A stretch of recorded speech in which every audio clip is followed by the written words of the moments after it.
Hi,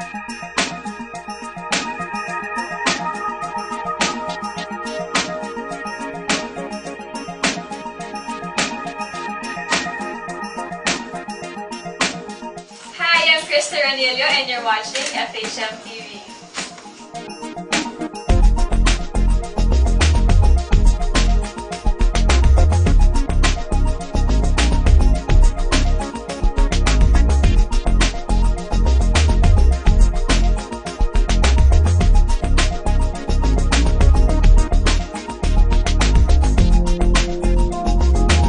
Yes, because I signed up with a new manager kasi I stopped show business for 4 years. So I just graduated last year. So after graduation, I was like, wala, passion ko talaga mag-showbiz, mag-artista. I really wanna do it. So I signed up with a new manager, yun si Tito Arnold Vegafria, and then he suggested nga, what do you think of FHM?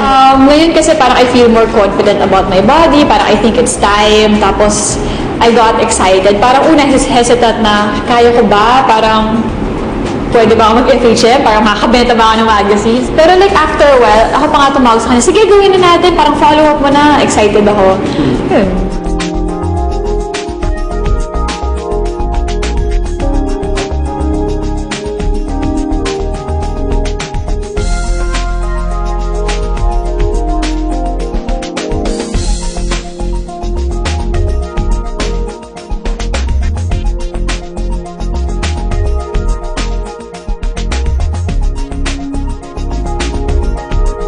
But I think kasi the root of yung struggle nga ng character was her problem dun sa mom niya. Kasi yung mom niya palaging, hindi ka naman maganda eh, ba't ka shooting? Hindi ka naman pwede maging artista. So yung parang gusto lang niya i-prove sa mom niya talaga na, hindi, I can do this, ganyan.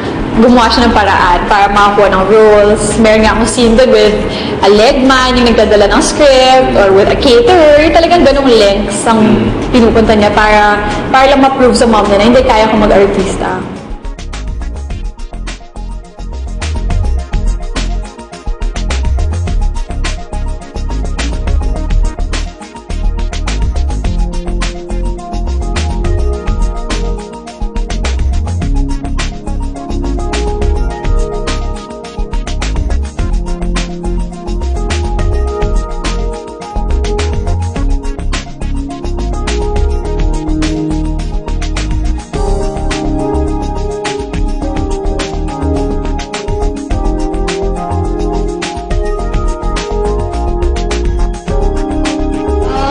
Because when I read naman the script, even if it had the scenes, ganyan, lalo na yung mga dialogues, parang I saw na-challenge ako eh. Kasi mga idols ko, like sina Natalie Portman, ganyan. I mean, I loved her movie, yung Closer, daring siya doon, sexy, pero galing eh. Kasi you can see na talaga na-portray niya yung character very well. So gusto ko ganun din na parang acting piece kasi itong movie na to.